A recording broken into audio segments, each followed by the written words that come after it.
G'day Bifrosters. Time to take this into a bit more of a space that we can call geometry. I'm going to leave this here because it's pretty and it's got a sine wave on it. I had to rebuild it because I had a crash and lost the file I was going to give everybody, so I'll be giving this one out instead. It's the same thing, it's a 4-edge loop and it's got all of the things that we know in there that we've already done. This is the new NoiseWorks node, cubes in a row, apply the noise and set the point position, live for the color, and etc, etc. So I'm just going to take the NoiseWorks out because the NoiseWorks is what we're going to need pretty much in terms of everything. Okay, so let's get ourselves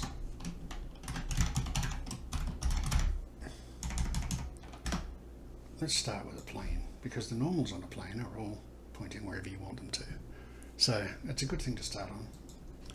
We'll go for 24, for 24, and we'll give this a bit of resolution. And let's make a new output for this. See what we've got. It looks like I'm going to have to hide the NoiseWorks after all. I'm sure you'll remember what it looks like. It's red, it's green, it's a sine wave. So, here we have your normal everyday flat plane. Now, using our NoiseWorks, we're going to need to do a little bit of rebuilding, but we can use an awful lot of the same tool in here to do the same thing.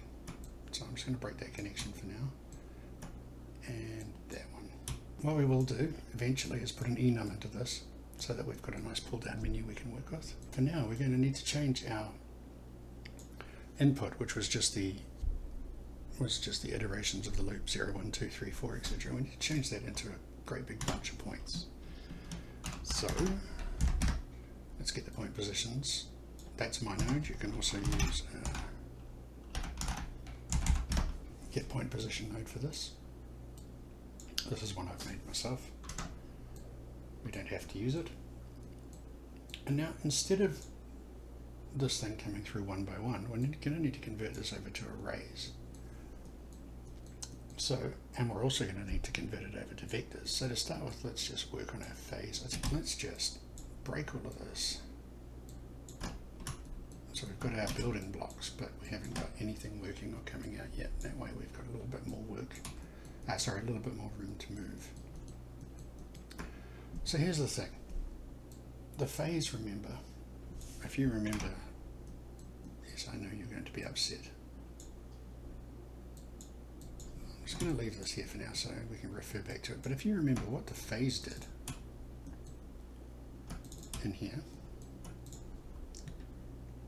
so if I start changing this, it moves the noise along, right? Because this is 1D noise, we just needed a 1D phase, a 1D frequency, and a 1D amplitude. To get this over to 3 dimensions, and why don't I just make life a little bit easier for myself here. I'll take that out of there and plug it into a terminal. And that way we can switch it on and off and have a look at it as we go. So, back into our construction compound. What we need now is 3-dimensional phase, and a 3-dimensional phase works just like a 2-dimensional or a 1-dimensional phase. It's an addition into the input of the noise. So it's as simple as changing this to a math flat 3, like so, plugging it into the addition. It's 0, 0, 0, but we'll test all that out in a minute once we get the noise working. And it's the same for the other two. Same for the frequency, and same for the amplitude. After our phase comes our frequency. And again, we'll do this as a 3D frequency, just like that. And let's give it some frequency for now. So 0.2, 0.2, 0.2. Because 0 frequency and 0 amplitude means 0 noise. And we still can't see anything up here, because we have nothing plugged in, because we're going to need to change all of this. So bear with me, it's exactly the same as the 1D example, it's just converting some stuff over. So that's the end of our input stuff, our phase and our frequency. Let's grab a simplex noise. Here's our simplex noise. What that wants is a position. And that's quite happy. We can hook the seed up to the seed input that we already had. We can even give it a C, what I already do, 998. That's got our noise in, that's great. And then after our noise, we need our outputs. I'm going to leave everything else here for a minute. This is just to get everything working. Now, here's the thing. You've still got 3D coming in, but you've got a 2D array coming out of the noise. This is great. This is what we want, because we still want to be able to add these noises when we come to make our big node. We still want to be able to do operations on them as a float value rather than a vector value. What that means is that after everything I said about amplitude not 2 minutes ago, we should probably leave it to be a float. And we'll demonstrate all of this and take a look at it running in just a second once we've got everything hooked up. But for now, we'll leave the amplitude as a float. We'll plug this in here, and we'll make sure our amplitude is set to 1. So that's our phase, our frequency, our noise, and our amplitude. And now we just need to, let's just delete these. Now we just need to go out. And let's see if we can get this working. So this is just generating the noise right now. It's not going to, if I throw this into an output, it's not going to do anything. What I'm going to use here is displace points. Now if I plug this into the proxy, we've got our plane. If we were to look at that in the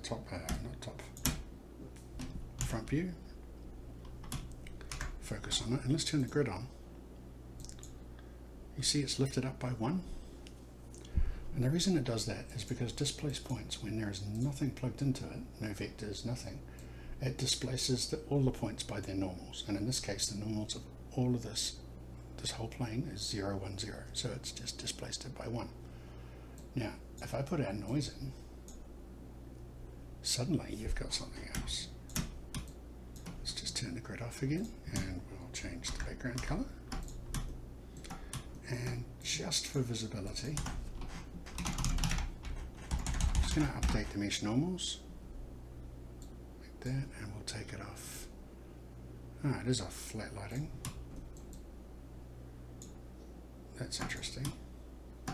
That's interesting indeed.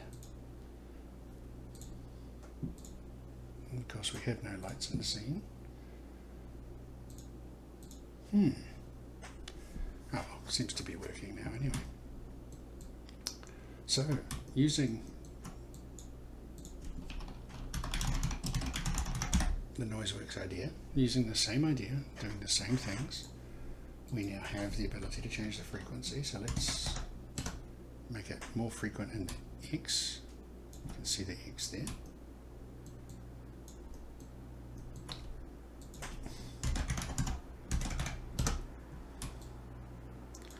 And here's the thing, frequency in the Y is not really going to matter on a flat plane. And that's because it's displacing along its normals, which takes over from the noise. So when you're working in a flat plane, your frequency is really in the X and Z. If you're working on terrain, for example, or something like that, you can do all kinds of things like this, and you can get more of a sort of a hills or a dunes kind of feeling. So we go 0.2, 0.3, just pack them a little closer together. But we're really now starting to work on the noise that we're going to be using. Now we'll test the phase. So what happens if I say put 10 in there? That was maybe a bit much.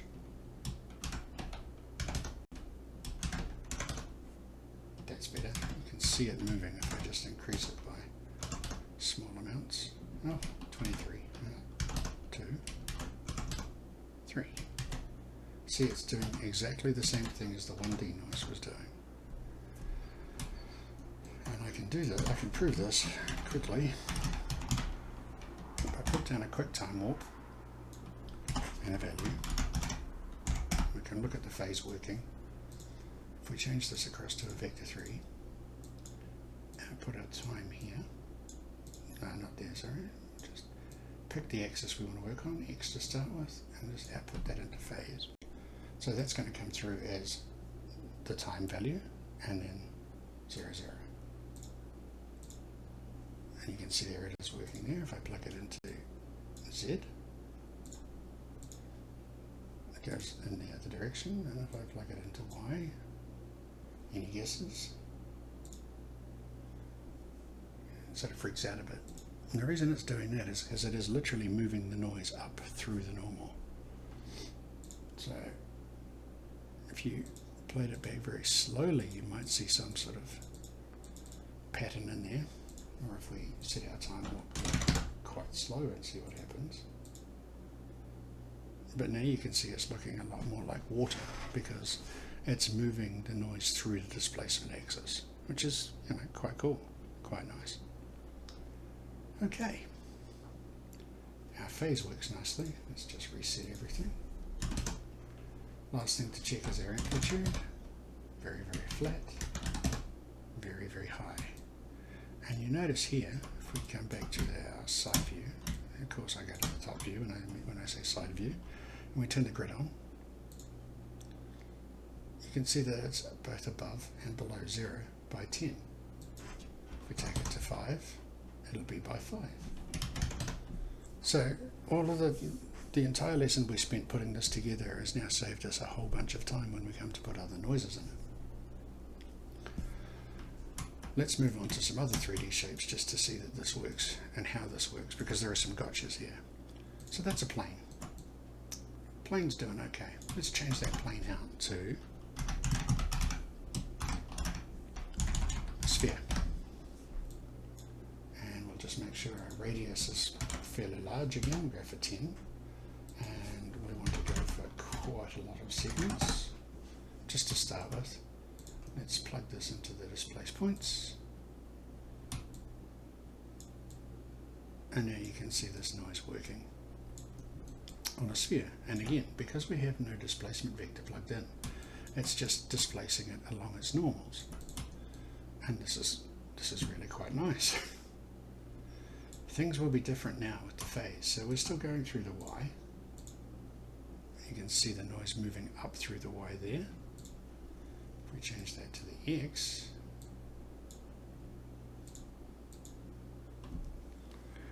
doesn't appear quite as fast, but you can see it appears to spin every now and again. Be the same, but in the other direction with the Z. So it's moving the noise through. Sorry, it's moving the noise through the points rather than moving the points. So the points here don't actually, they just displace, they don't actually move, they just appear to. It's the same principle as the flat plane where they just move up and down, except here you've got normals going in all kinds of directions, being a sphere. So immediately things are changing. I can change this back to 0.2, and this to 0.2, and you'll get a bit more of an even frequency. Look at 1, 1, 1. You can really see how all of that is now set up. We'll take this out of the phase just to get things a little bit zeroed. Put to 0. And make sure our phase is okay. Get our amplitudes to 1. And just like everything else, you can change the seed and get a different noise pattern. Now we're getting these really funky little rosette patterns here, and that is and also a spiral. So I'm going to try and see if the spiral is one thing. It's by just updating the normals before we displace them. Nope, no difference there at all. So that's just the way that the cookie is crumbling at this point. The other thing I'll talk about is that it's got a lot to do with the way a sphere is built. If I was to say zero this noise out, so we have no noise and we select it, you can see that it's made in rings and all the normals are pointing outwards. If I was to say change this for platonic solid, icosahedron. Radius of 10 is good, triangles is good, and 12 subdivisions is also good. And see, we've still got a sphere, we've just got a different kind of sphere. And if I bring that into Bifrost and hide the Maya object, then we should just be able to plug this mesh in to our noise, which is down here. And that was probably another reason we were getting weird UVs, is I was still actually just doing the noise on the plane and then displacing the sphere's points with the plane's object. So that explains some stuff. But now you can see, because I've left my history on, and Bifrost and Maya, no matter what anyone tells you, does have a non-destructive workflow. I should be able to come to my shape inputs and just double those subdivisions and get a much higher resolution object. You know what? I can probably double them again. Now we're getting some, oh, look, why don't we just go crazy? Some real high resolution there. Yeah, see, I'm getting almost no slowdown at all. I mean, I guess if I tried to plug in this to our phase again, I might get some chugging. But no, that's still 25 frames per second, and that's doing pretty nicely, thank you. And if I go here, so we're looking perpendicular to the z-axis, you'll be able to see that it's moving through the z. So the noise is moving through the z. So already we're getting some quite cool effects. Right, let's just change it out for y. Now should move up through the object, or rather down. If I was to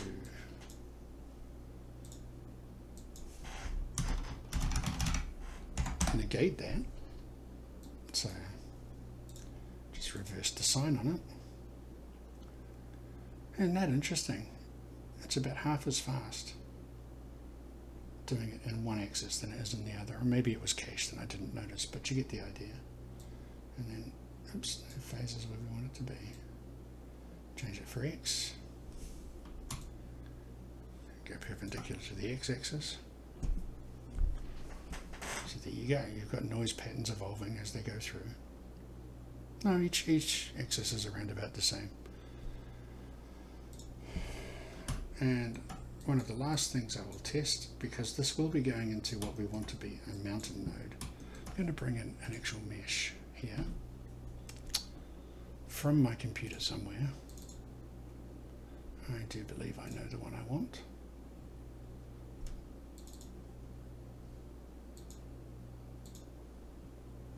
And of course I want to import that, open it, import. Oh, that would be dangerous. Not that telephone pole. That telephone pole is huge. Let's get our friendly old shy horse in here. We'll scale him down to a little bit more manageable. I mean, he's still a 60-meter horse, but let's make him a bit smaller. There we go. He's being eaten by a COVID virus, maybe. And we'll drag him in here. Hide the Maya object. Now he's a much simpler object. He's got very, very few points. And now, so if we just swap out the output for the shy horse,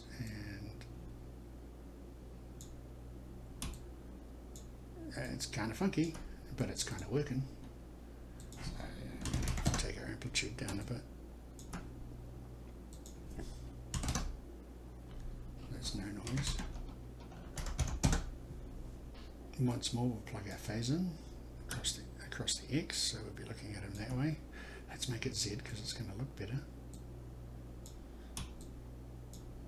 And we'll maybe speed up our time warp a wee bit.